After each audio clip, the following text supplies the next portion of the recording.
Hello, and welcome to this first virtual panel of historians on the future of commemoration in Canada. I'm Shannon Hartigan, your moderator and a manager with Veterans Affairs Canada's Commemoration Division here in Charlottetown, Prince Edward Island, which is within the ancestral, territorial, and unceded territory of the Abegway-Mi'kmaq First Nation.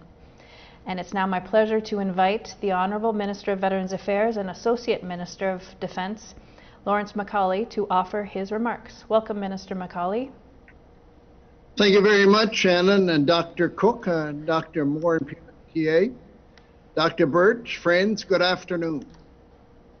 I truly want to thank you for being here and for being part of this vitally important discussion. For more than 150 years, Canadians have served this country in uniform. From the trenches of Belgium to the mountains of Afghanistan and right through our long-term care homes today, they have remained the very best for us. It's a legacy of service and sacrifice that we could all do well to remember. And it's our responsibility to make sure that we pay them the respect that they deserve. Recently, we've marked very important milestones. In 2017, we passed 65 years since the end of the Korean War. And in 2020, it's the 70th anniversary of the start of the Korean conflict. Of course, this year we celebrate the 75th anniversary of both the liberation of the Netherlands and the end of the Second World War. But now it's our time to turn to the future. We do well to remember our veterans who have served since Korea. And how do we continue to find ways of passing on their stories? And that's why we're here today, to listen and to learn, and to talk about how we can keep folks engaged in making sure that our proud military history and the memories of those who served do not fade with time. So again, I want to thank you for being part of this very important conversation. The torch of remembrance is in your hands, and it's our responsibility to make sure that it continues to be held high, lest we forget. Thank you. Merci, Monsieur le Ministre, de vos mots d'accueil. On sait que la Semaine des vétérans est une période très occupée pour vous et nous vous sommes reconnaissants d'avoir donné de votre temps aujourd'hui. And many of us across the country have been and will be taking time for remembrance this week in the lead up to Remembrance Day. And certainly our plans to mark the 75th anniversary of the end of the Second World War look a bit different than we imagined they would this time last year. So we're gathered here around our screens to reflect back on the Second World War and how it has commonly been remembered over the years. And just as we've had to find alternate strategies this year to honor those who served, we have an opportunity to ask ourselves how commemoration could and should look in the future. Donc cette discussion, c'est la première d'une série de tables rondes qu'Anciens combattants Canada animera et dont le thème principal est l'avenir de la commémoration au Canada. And today we're joined by three historians from the Canadian War Museum in Ottawa. Dr. Andrew Burtch is the post-1945 historian dealing with the Cold War and modern conflicts. Dr. Mélanie Morin-Pelletier is the historian who explores war and its impact on society. And Dr. Tim Cook is the acting director of research. Nos trois panélistes ont rédigé des livres et des articles, ont organisé des expositions explorant un large éventail de sujets liés à l'histoire militaire canadienne, y compris la commémoration et le souvenir. And we've put together a series of questions for a panel of historians, and we've also received some questions from our viewers who submitted them upon registration for this virtual panel. We haven't been able to include all of the questions, but we will keep them for potential use in future panel discussions. So to get started, I'll ask the panel to talk about commemoration and remembrance. What are these acts and why do we engage in them? Dr. Burtch, Andrew, perhaps you could lead us off? Thank you, Shannon. Thank you also to everyone who's joining us from across the country. I think it's important to remember that commemoration and remembrance are two linked activities. But they are at the same time, they're different things. They are looking at with sometimes common objectives. So commemorations are, of course, those people, places, and events in history that people collectively try to recognize to determine what it is that matters and defines the values and lessons that can be drawn from history that they want present and future generations to understand, emulate, or avoid, while also trying to keep that connection with the past.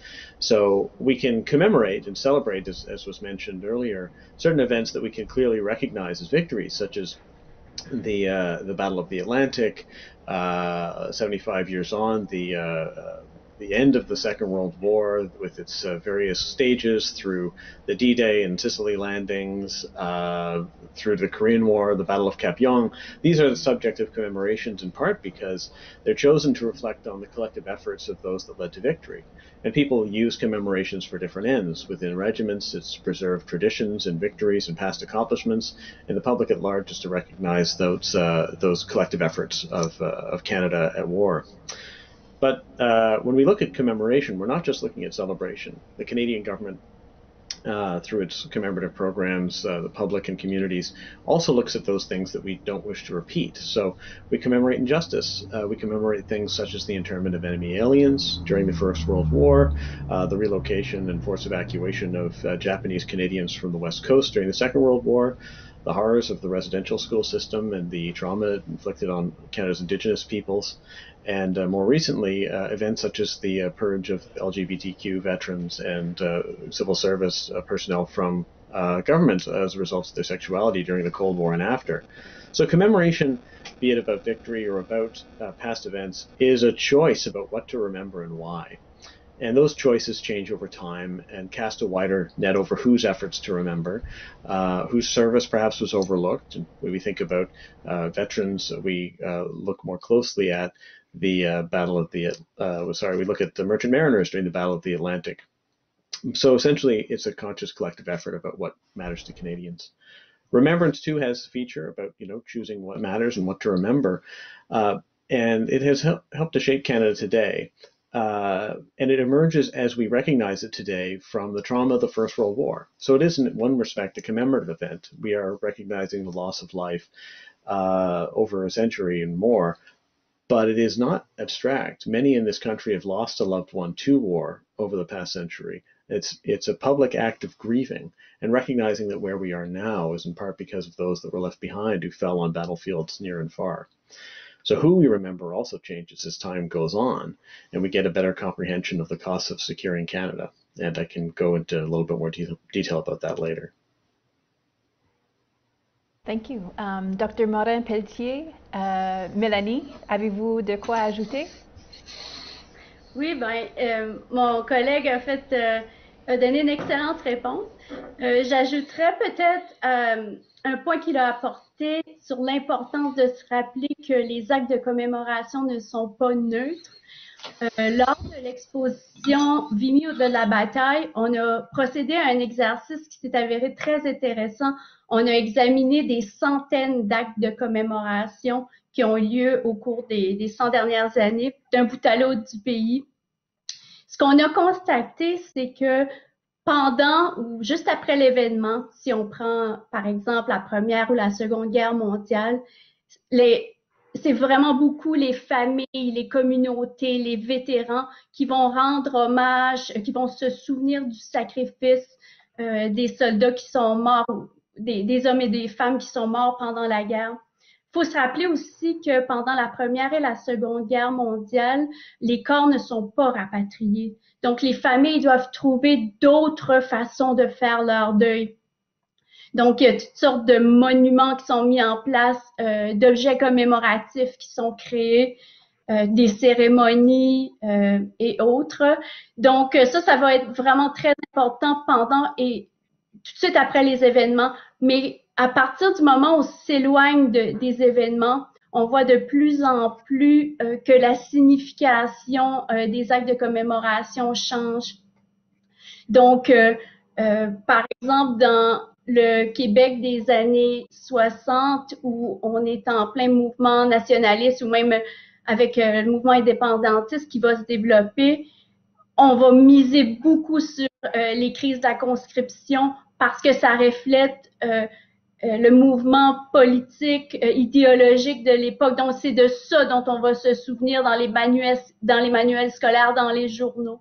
Donc, tout ça pour dire que les actes de commémoration ne sont pas neutres et donc c'est important d'avoir ces discussions-là et de réfléchir à ce dont on commémore et pourquoi. Merci beaucoup.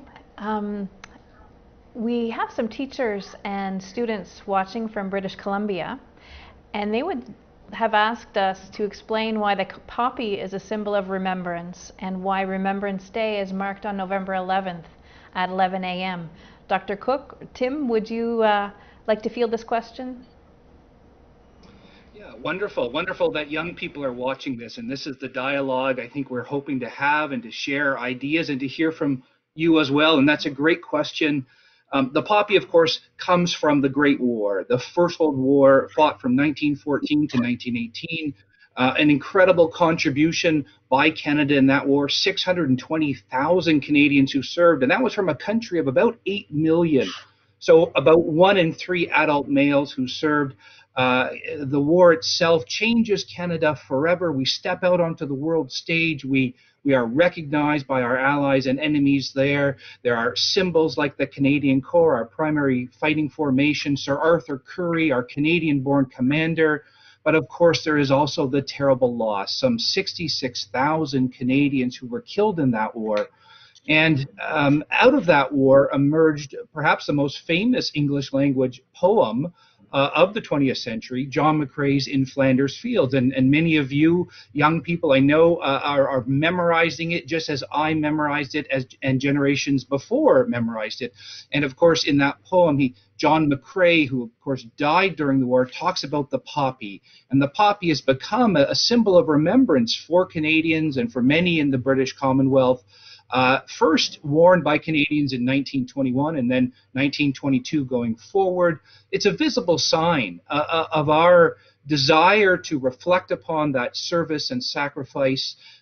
For decades, it was made by wounded Canadian veterans, the thousands and then the millions of poppies made by the hands of veterans to help one another, to help all of the great deeds that the Royal Canadian Legion has done over the years. And so it's a way for us to say, lest we forget. And it's a way for us to wear a symbol that acknowledges around Remembrance Day, it too emerging from the Great War, first marked in 1919 as Armistice Day and later changed in name in 1931 to Remembrance Day. It is a chance for all of these symbols, I think, to help us reflect upon that service and sacrifice and perhaps to bear witness to those who have given so much for our country. Thank you. And so this year we're focusing some of our attention on the Second World War. This year marks the 75th anniversary of that war, which was a pivotal time certainly in world history, but also in Canadian society. It brought about a lot of changes to our country. How well do you think Canada as a whole has done when it comes to commemorating, whether it's officially or unofficially, this important chapter in our history? Tim, what do you think? We could have done a better job. The incredible contributions of Canada during the Second World War are staggering. 1.1 million Canadians in uniform, including 50,000 women. 3 million Canadians engaged on the home front in munitions production or producing food to feed Britain, defending North America, as Andrew mentioned in the opening discussion, 6 years in the Battle of the Atlantic to keep Britain in the war, fighting around the world in the Far East and the Pacific, in Sicily, 100,000 Canadians in the Italian campaign, Canadians involved in air wars around the world, landing on D-Day, fighting through Normandy, clearing the Scheldt, defeating the Germans in the Rhineland, liberating the Dutch, and I could go on and on. Just a staggering contribution from our country. And yet, interestingly, it is the Great War and the trauma and loss of that war that seems to dominate our memory. Those 66,000 dead who we remember from the Great War seem to overshadow the 45,000 fallen from the Second World War. A not insubstantial number, of course, a tragic figure, and yet Canada in 1945 emerged from that war as a relatively wealthy country, especially with Europe in ruins, as the world was decolonizing, as empires were collapsing. And we moved forward into a period of prosperity, partially because the government of the day treated the veterans well, sent 50,000 to university, created jobs, retrained veterans. Now, not all veterans benefited from that, especially Indigenous veterans. But for the most part, we were looking forward into the 20th century, that prosperous country that veterans helped to build up, that we have been so lucky to inherit.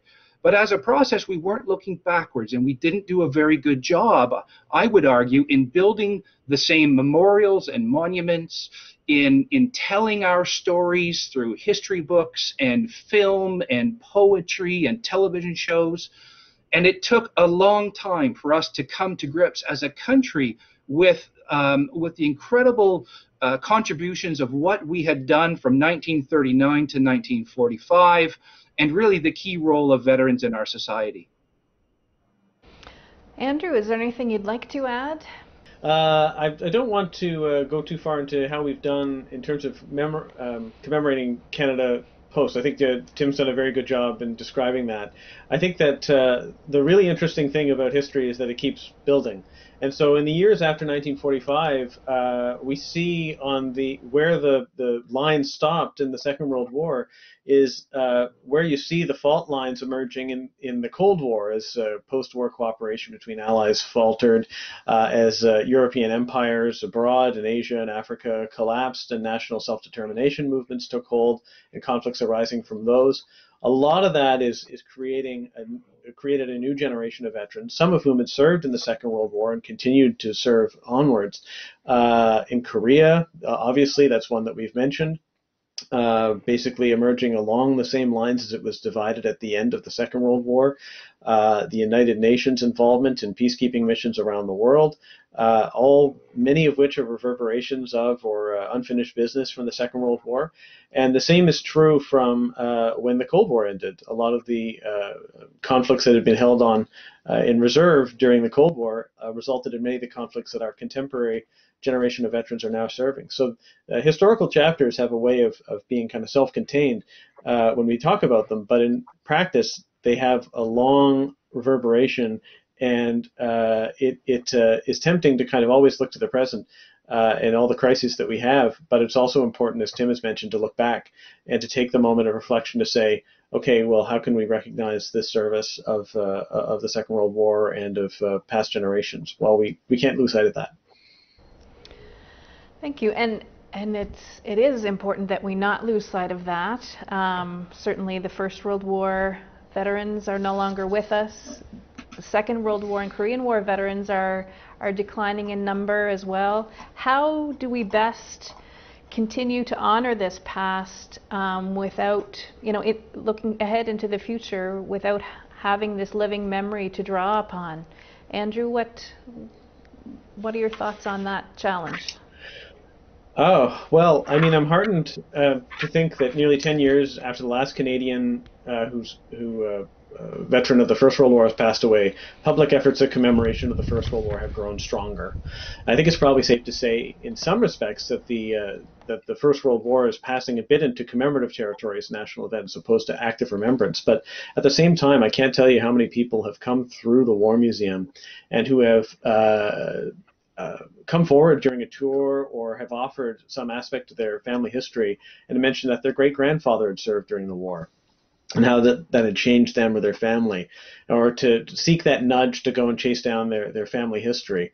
So I think that there's definitely the even for generations past, there's still that spark of remembrance that's being carried forward.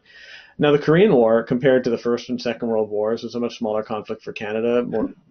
As opposed to 1.1 million serving, we have about 30,000, a little more than that, who serve over the course of the war and after in the armistice, which puts it kind of the scope of the Yugoslavia missions that Canada undertook in the 1990s and 2000s, although obviously with a much greater loss of life owing to the active war status. But the Korean War veterans themselves did a lot of effort to push for greater remembrance, along with the cohort of veterans of the Second World War into the 80s and 1990s. And I think by and large that objective has been achieved through their efforts. So I don't think you can call Korea the forgotten war anymore. But to make sure it stays that way, well, that's on us. So the Korean War veterans are passing away, the Second World War veterans are fewer in number, and that torch is being picked up by their descendants, by community partnerships, and to a certain extent by institutions. And I think that it's very interesting to see examples of that. Over the weekend, you mentioned there's a group of school students from BC tuning in. I attended a virtual event with students from Charles Best and Coquitlam, who had connected with veterans of the Korean War and interviewed them and used those interviews to spark first-person accounts or poems or biographical profiles of these veterans and what they went through in Korea.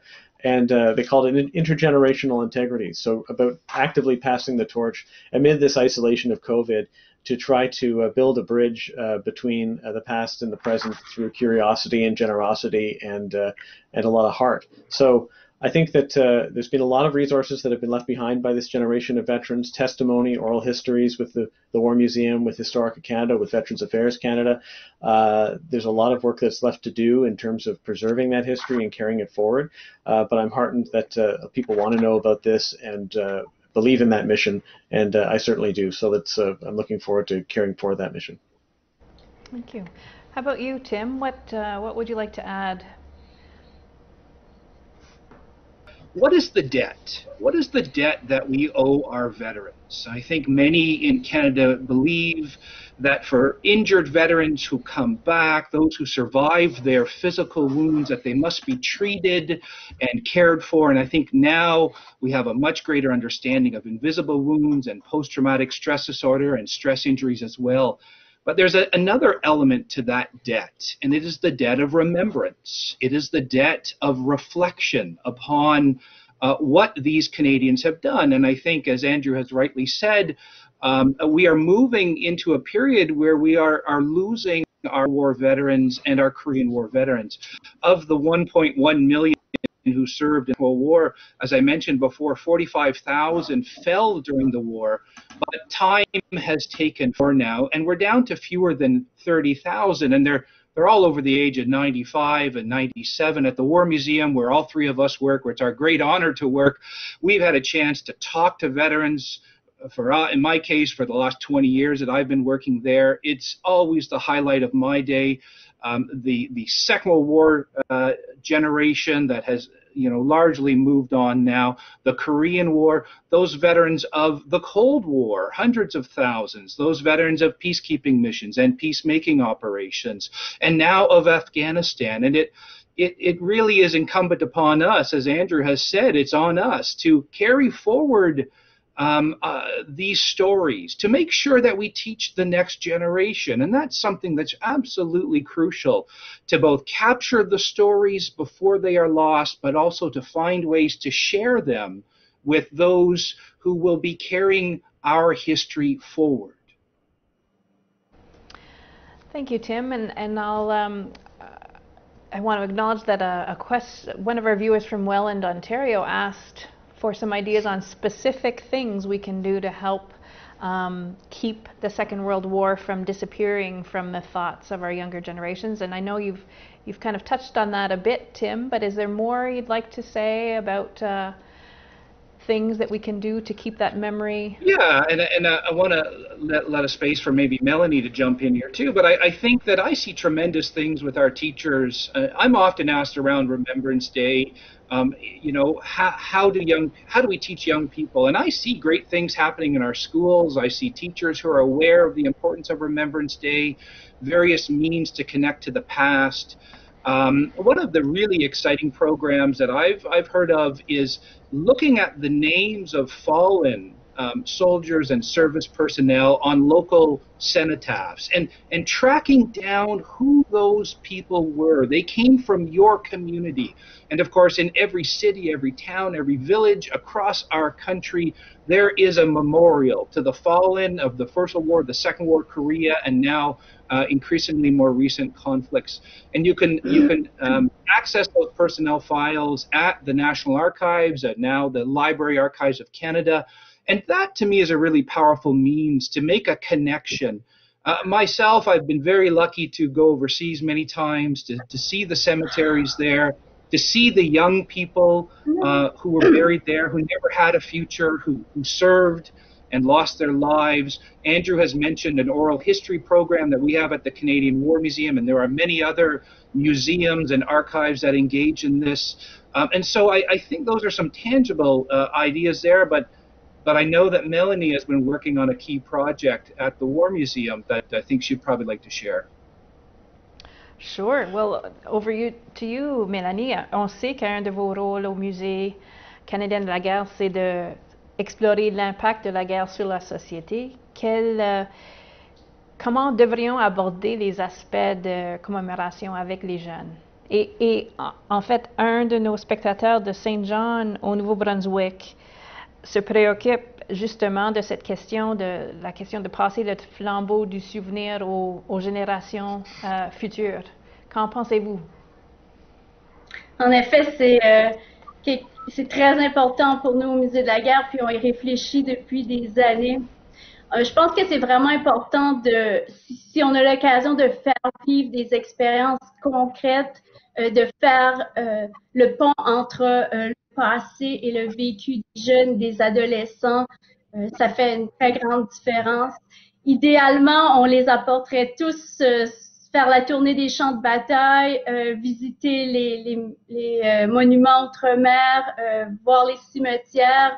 C'est tellement formateur comme expérience. Mais malheureusement, en attendant, il y a quand même des choses très intéressantes qu'on peut faire dans la situation actuelle.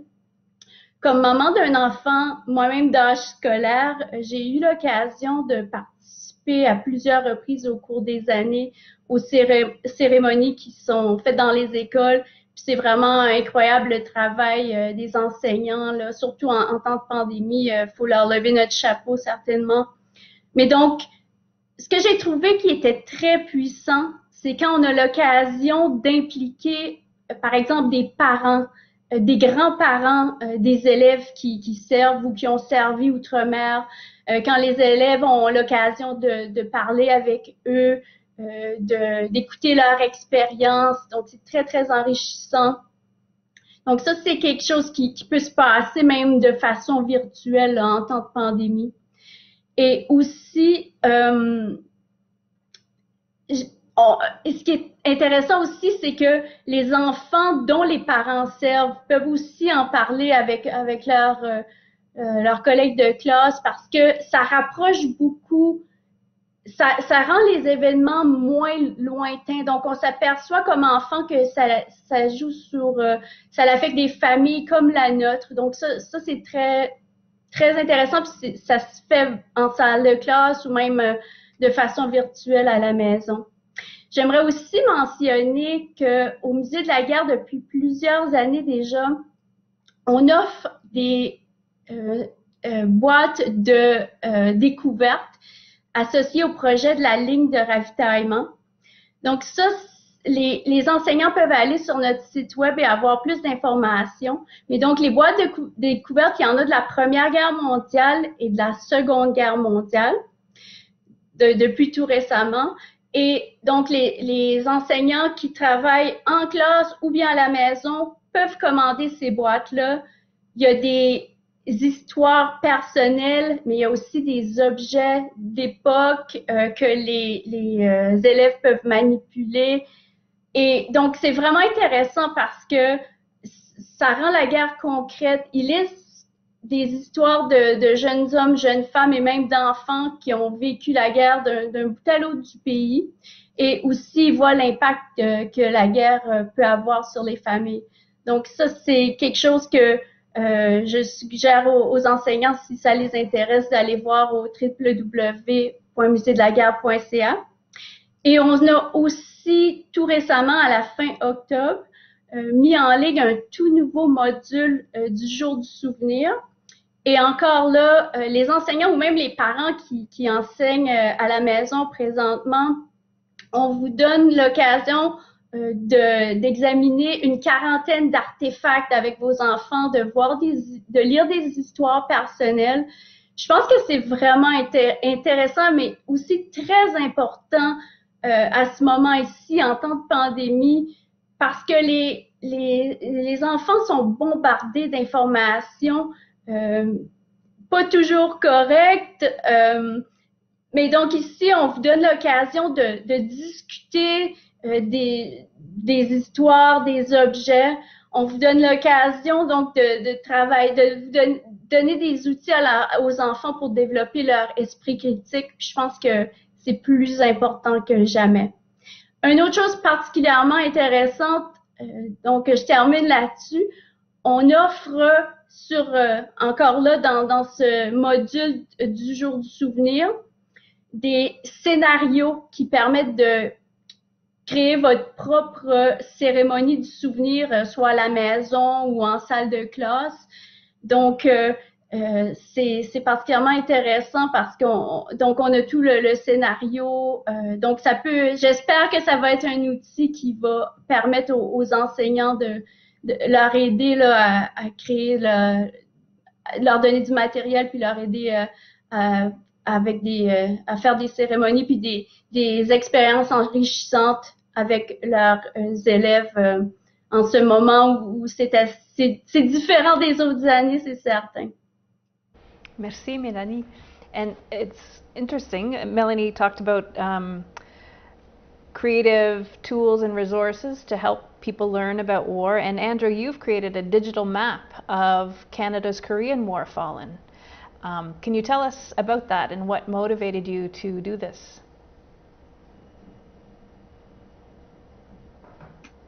Yeah, of course.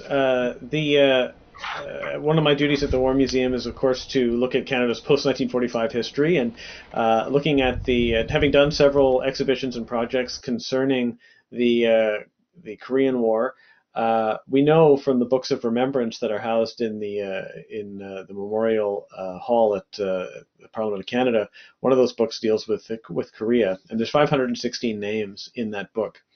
And we know through the histories and the war diaries that have been written that of that number, a fair proportion, more than half, 312, were either killed in action, died of wounds, or are missing, presumed dead in the aftermath of raids and patrols that went awry during the war. And the remainder, about 204, had died of other causes, and those are not as well elaborated. So this began as a means for me to try to connect with and build on those numbers and try to populate them and have a better understanding of what happened to each of these 516 people who volunteered for the Canadian armed conflict in Korea, in the Navy, in the Air Force, in the Army. To be able to determine how they passed away. And so I accessed the service files with cooperation from the personnel at Library and Archives Canada. I was able to build kind of biographical sheets of each individual to get a better sense of where they were born, where they served, what level of education they had, what were their jobs before enlisting, and what was the cause of death and what were the circumstances surrounding it. And so we see accidental deaths and those who died by suicide, unfortunately, those who were subject to illness during the war and afterwards. And so through reviewing the files, I also found coordinates in many cases, grid references, or locations where those individuals died in field hospitals, in forward positions back home in civilian hospitals. And so I thought it would be interesting to try to make a connection, because a lot of people at the time didn't know where Korea was, or find it hard to identify with numbered hills like Hill 187 and Hill 355, even Kapyong are a little hard to visualize. And so to create a map to be able to find out where each of these men were born, where they enlisted, what their address was on enlistment, so kind of where they lived when they made that choice, and also where they fell, is a way to try to communicate visually the costs of the Korean War in a way that hopefully will connect with people and be able, so that they can understand more about the choices that people had made, and the costs and the debt that is owed to Canadians who served in Korea and didn't return. So that's the project. It's available online. It's publicly sourced. If you look up Canada's Korean War Dead map, you'll be able to find it. And we have some plans about how to enhance that, and it's right in kind of a beta right now. But the objective is for people to be able to visualize that loss, and also the fact that people from across Canada, and indeed across the world from where they were born, made up that force that went to Korea to restore stability during the Korean War. Thank you, Andrew. And it's so important and challenging to make the fallen real again today, to remember them and make these abstract numbers more concrete through the maps. And Tim, you've written about Vimy and how Canadians traveling overseas will often visit memorials or cemeteries where Canadians are buried. Can you tell us about this and the importance of that? Yeah. Well, just to follow up on what Andrew says, I think a lot of Canadians, it's not easy to get to South Korea. As he was saying, his map, last time we talked to Andrew, I think it had more than 50,000 visits to his map. So there is a great desire out there to know our history, to understand where Canadians have served around the world, and Andrew's done really a key project there. For me, as a historian of the First World War and the Second War, I've been drawn back to the battlefields of Europe and to Italy. It's not as easy to get to Italy, but Western Europe is a very powerful place for Canadians. If we think of the 620,000 Canadians who served in the First World War, 1.1 million in the Second World War, many of them served on the Western Front or the various Western fronts. And these are real places of power, of history. They draw us back as Canadians. And there are millions and millions of Canadians across this country who have a genealogical or a family link to someone who served in the two world wars. For me, Vimy has always been a very powerful place. I first visited it when I was 17 years old. My parents took me there. I wasn't much interested in history at that point in my life, but at Vimy, I was physically moved to stand there at that powerful memorial, first unveiled in 1936. Walter Allward, who designed it, the figures who are there, Mother Canada, who grieves for her fallen sons, the engraved names of 11,285 Canadians with no known graves just in France. To run your hands over those names, to me, is one of the most powerful acts of bearing witness to service and sacrifice that has ever happened to me. And of course, there are the silent cities, those cemeteries across the Western Front. They too, you walk them, you contemplate, you reflect upon what motivated these young men and occasionally young women to serve, what might have been for them and their families if they had been able to come home. It is a powerful draw for Canadians. And I would say, just to return to Vimy and also Beaumont-Hamel, where Newfoundland played such a key role on the Val de Somme, that these are silent sentries. These are Canadian ambassadors in stone and marble. They are places of grief, of pride, of sorrow, of history. One never feels so Canadian when standing at Vimy. It is not a place where I think one need think of glorious history, although there's enough courage and bravery to make anyone weep with what happened at Vimy Ridge and at Vimy as a symbol for the Canadian war effort. But they're also a reminder, not just to Canadians, but to Europeans, of what Canadians have done in the past to bring and to fight for freedom and the liberal ideas that motivated them. And we should not forget that. And Vimy plays a key role there. As I come back to my answer earlier about the Second World War, for decades and decades, we never built any memorials at Juno Beach or Dieppe or in other battlefields. And we missed an opportunity there. Since 2003, there is the Juno Beach Center. And yet I wonder, if we're talking today about the history and the future of commemoration, what will we do for our Cold War conflicts, for peacekeeping operations, for Afghanistan? These are some of the questions that we don't have time to give an answer today, but it's maybe something worth grappling with and thinking about, each of us, of what is the duty and what is the debt of remembrance that we as a country and that we as Canadians should carry out for those who served, and those who fell, and those who have returned home. Well, and actually, Tim, I think we owe it to ourselves to spend a couple of minutes to begin to talk about that. How must we remember the hundreds of thousands of Canadian Armed Forces, or commemorate and recognize the Canadian Armed Forces members who have been serving to protect peace and freedom here in Canada, certainly in multilateral peacekeeping efforts, humanitarian efforts, the wars in the Persian Gulf and Afghanistan. We must focus our commemorative attention on these efforts. And so perhaps I'll start with you, Andrew. What are your thoughts on how best we can be honoring the sacrifices and achievements of these modern era servicemen and women? And actually, a teacher in Surrey, BC has asked about peacekeepers in particular and how we can be understanding their day-to-day experience and how to honor what they've done.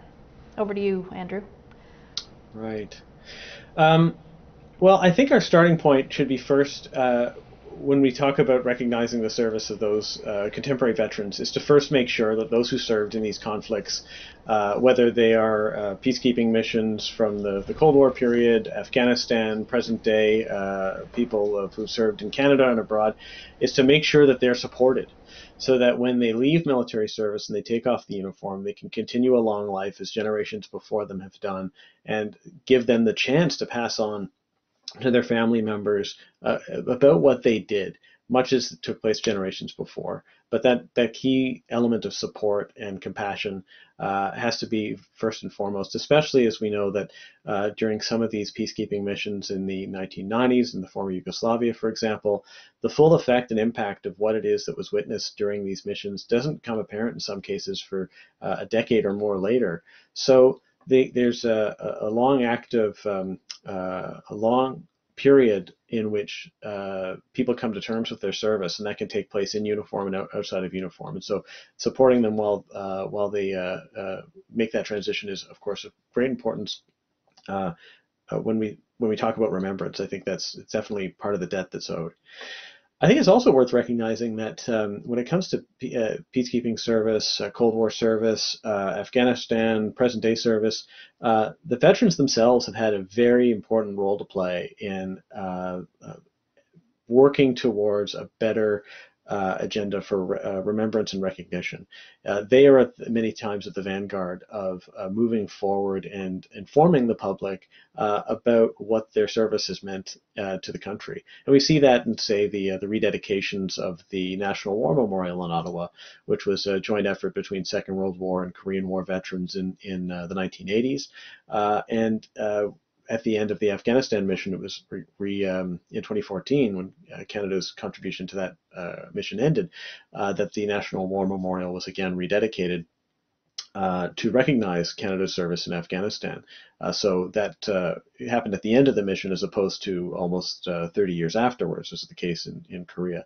So there's definitely been some progress there. However, we should first and foremost recognize that the memory of those missions is being kept alive first and foremost among the brothers and sisters in arms as they get together and discuss and reminisce and connect with each other in uniform and out of uniform. And it enters the public sphere from there, and it enters the history books from there. I think that over the time at the War Museum, I've attended, had the privilege to be invited to certain events where important moments in the history of regiments or in the history of Canadian peacekeeping or in other missions has been recognized by those veterans. I was at a reunion of the Canadian Airborne Regiment in 2008 or thereabouts, many of whom were there had served a pivotal mission in 1974 in Cyprus when the mission, there was a Turkish intervention on the island in response to some unrest that resulted in an active war zone breaking out where previously it had been a relatively peaceful peacekeeping mission, with all sorts of changes to the day-to-day tempo of operations and a lot of valor that was shown in securing sites and making sure that the loss of life was minimal and that the UN's mandate was respected by.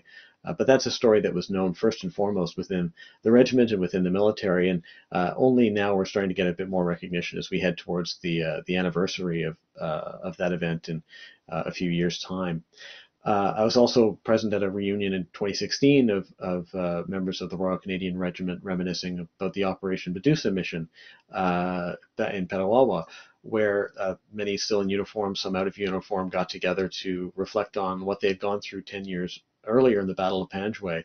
And the stories they tell to each other in the mess hall, some of them not fit for publication, but some of them will end up being part of that national story.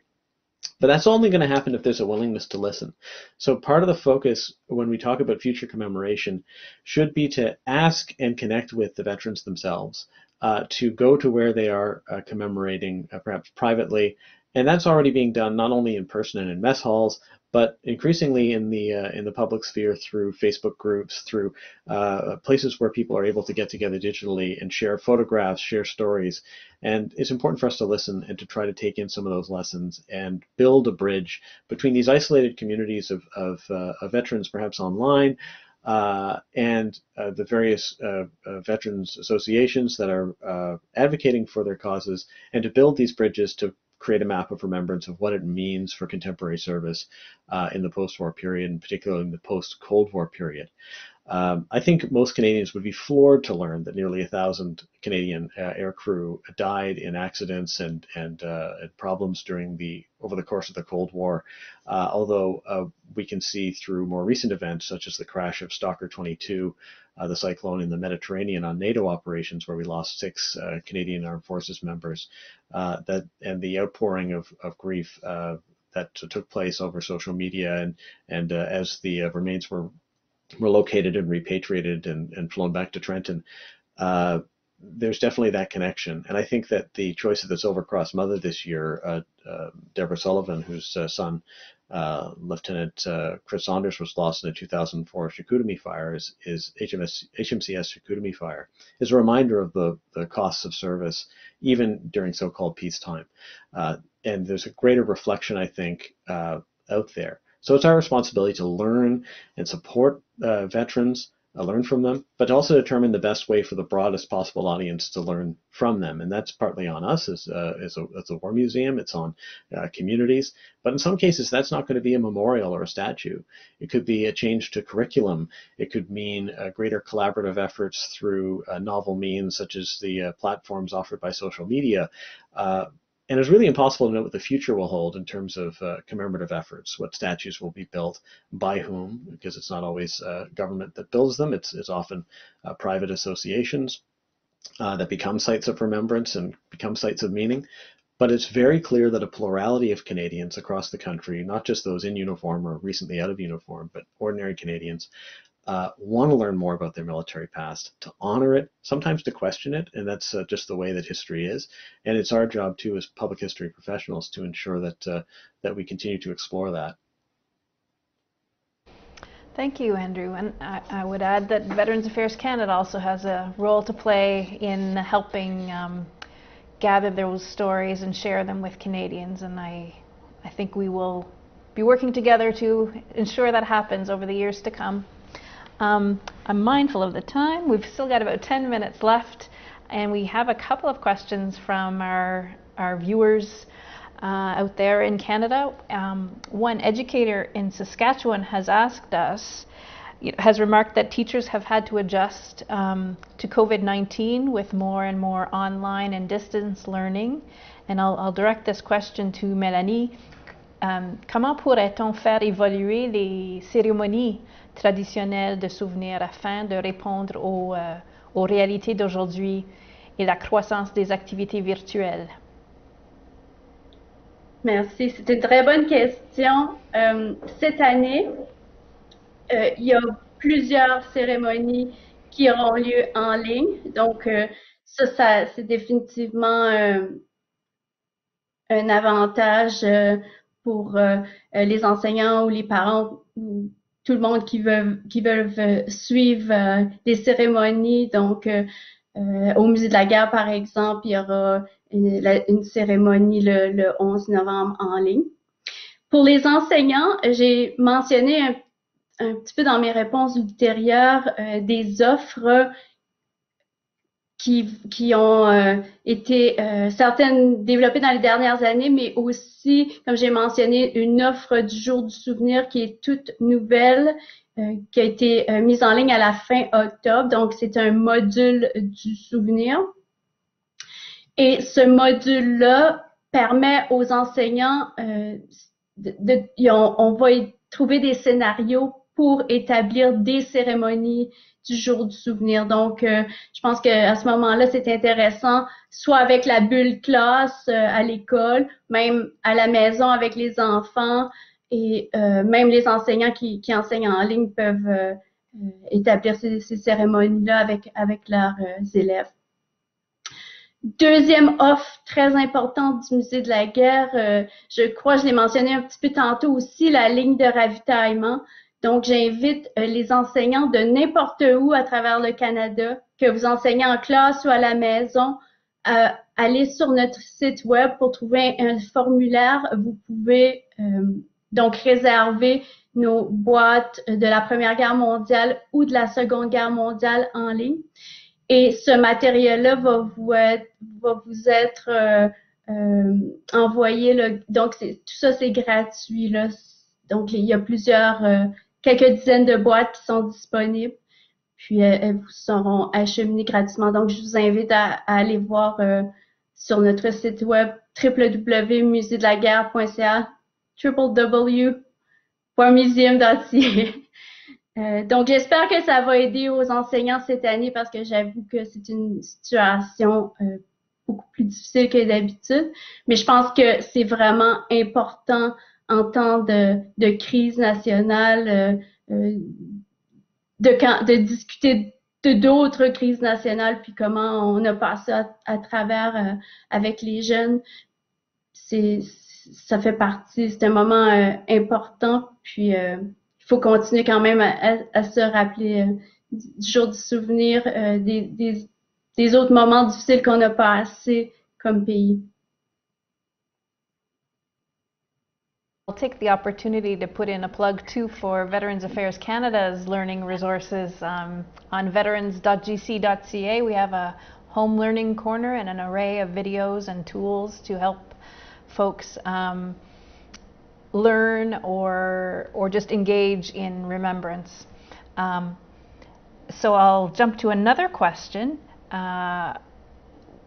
A viewer has noted that Indigenous women have served for many years in the military, yet have gotten little recognition or there's little historical information made available about them. How can we help youth and the general public learn more about different groups of Canadians who have contributed to Canada's military efforts over the years, especially underrepresented groups like women and Indigenous people? Maybe, Andrew, you could start us off. Certainly. Melanie had made mention of the supply line discovery boxes, which are available through the through the War Museum's website. A lot of the online resources connected to those discovery boxes contain a lot of information about some of the people from different communities across the country who Black Canadians, Asian Canadians, women in uniform. One of the women that's featured in the Second World War supply line discovery box is leading aircraft woman Margaret Labillois, who was of a Mi'kmaq community in. And she had enlisted first to become a medic and ended up becoming a photo reconnaissance specialist during the war, and after the war became very much a leader in veterans community, First Nations veterans community in her home community. So these resources are available. It does take a little while to look at them because for a large part of Canadian history, there's been a very tense relationship in some cases with the service of Indigenous Canadians and recognizing and both in service and after service their endeavors. So we just passed yesterday, it was the National Indigenous Veterans Day, and we hosted a webinar yesterday where we were talking to a veteran who went through the whole history of Canada's relationship with Indigenous peoples and Indigenous people service in the First World War and the Second World War. And there's a lot of amazing stories of service that come out of those wars. Tommy Prince from both the Second World War and Korea is often an example that's cited. But these examples of heroism and service took place against a backdrop where the service was not always welcome, that there was not always the level of embrace of Canada's diversity and active policies discouraging either the service of Indigenous Canadians or people of color from serving in the armed forces. Policies that were later rescinded during wartime emergency and but took some time for the informal restrictions to lift. But there's also the longer effort to ensure that proper recognition and compensation for their service was respected, and that was the work of a generation of Canada's Indigenous people to get the same benefits as those other Canadians who served, given the complexities of the Indian Act and some of the to ensure that they were given the same rights. So I mean, more than 10,000 Indigenous Canadians served in the Canadian Armed Forces throughout the years. The numbers are a little harder to estimate, but certainly we see in the current defense policy that's out there that there's a very active and interest in enhancing the diversity of the armed forces to embrace the full strength of Canada. And so those people who did serve and who distinguished themselves were the vanguard of those people, a vanguard of those who could have served, but perhaps were discouraged, and we lost that potential. And so it's important that as we go forward, we pay attention to and enhance the potential of all those who wish to serve and remember those who did, much as we discussed earlier. So, yeah. Thank you. Et Mélanie, veux-tu ajouter quelque chose? Oui. Oui, certainement. J'ajouterais en ce qui concerne l'histoire des femmes militaires aussi. Mon collègue en a parlé, mais j'aimerais mentionner qu'il ne faut pas oublier que les femmes font partie des campagnes militaires canadiennes depuis les années 1800. Donc, on parle par exemple de la campagne du Nord-Ouest en 1885.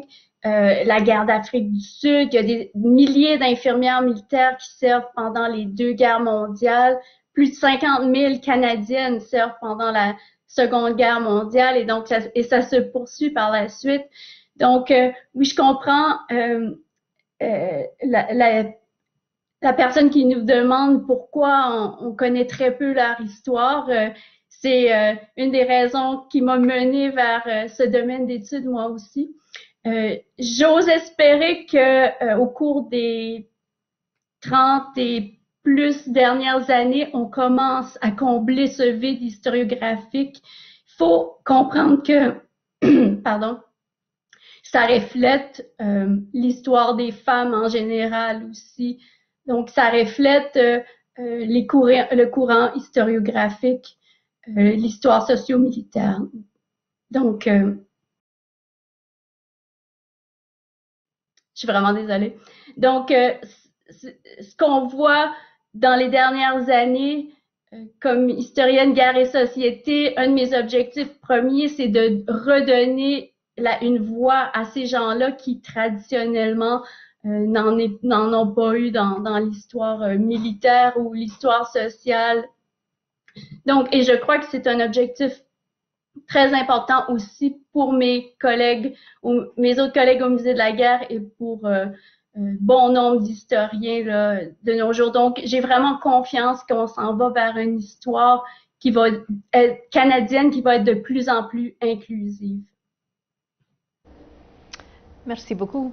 Eh bien, malheureusement, nous avons atteint la fin de notre heure ensemble, notre première table ronde sur le passé et l'avenir de la commémoration au Canada. J'aimerais remercier très, très sincèrement Mélanie, Andrew et Tim de s'être rejoints à nous aujourd'hui pour partager vos perspectives très intéressantes et votre expertise en fait. And I hope our viewers will tune in to us again when we have our next series of panels as we continue to explore important themes surrounding remembrance in our country. We'll let you know when the next one is taking place. Thank you very much.